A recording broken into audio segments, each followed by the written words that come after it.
السلام علیکم۔ نبی صلی اللہ علیہ وسلم نے فرمایا، 3 آدمی کہیں سفر پر نکلے، رات ہونے پر انہیں ایک گفا ملی، وہ سب اندر جا کر سو گئے۔ اچانک پہاڑ سے ایک بڑا پتھر لڑھکتا ہوا آیا اور گفا کے منہ کو پوری طرح بند کر دیا۔ اب وہ تینوں اندر پھنس چکے تھے، نہ باہر نکلنے کی جگہ، نہ کسی کو مدد کے لیے پکارنے کا راستہ۔ انہوں نے کہا، ہمارے پاس اب کوئی سہارا نہیں، صرف اللہ ہی بچا سکتا ہے۔ آؤ ہم اپنے سب سے سچے، سب سے نیک عمل کو اللہ کے سامنے پیش کریں، شاید اللہ ہماری مصیبت دور کر دے۔ پہلا آدمی بولا، ماں باپ کی خدمت۔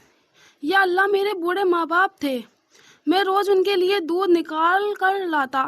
ایک دن دیر ہو گئی، میں گھر پر پہنچا تو ماں باپ سو چکے تھے، برتن ہاتھ میں تھا، لیکن میں نے انہیں جگایا نہیں۔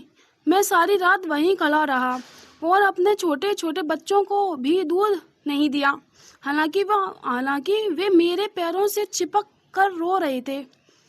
میں صرف ماں باپ کے جاگنے کا انتظار کرتا رہا تاکہ سب سے پہلے انہیں ہی پلا سکوں۔ یا اللہ، اگر میں نے یہ کام صرف تیری رضا کے لیے کیا تھا تو اس پتھر کو تھوڑا ہٹا دے۔ اللہ نے اس پتھر کو تھوڑا سا ہٹا دیا، لیکن راستہ ابھی بھی بند تھا۔ دوسرا آدمی بولا، حرام سے بچنا۔ یا اللہ، میں ایک لڑکی سے بہت پیار کرتا تھا، میں اسے اپنے پاس بلانا چاہتا تھا۔ ایک دن وہاں بہت مشکل میں تھی، میں نے اسے بہت سارا مال دیا تاکہ وہ میری بات مان لے۔ وہ مان بھی گئی، لیکن جب میں اس کے قریب جانے لگا تو اس نے رو کر کہا، اللہ سے ڈر۔ یہ سن کر میں کانپ گیا اور میں نے اسے ترنت چھوڑ دیا اور جو مال دیا تھا وہ بھی واپس نہیں لیا۔ یا اللہ، اگر میں نے یہ صرف تیرے ڈر سے کیا تو اس پتھر کو اور ہٹا دو۔ اللہ نے پتھر کو ہٹا دیا، لیکن راستہ ابھی بھی پوری طرح کھلا نہیں۔ تیسرا آدمی بولا، ایمانداری۔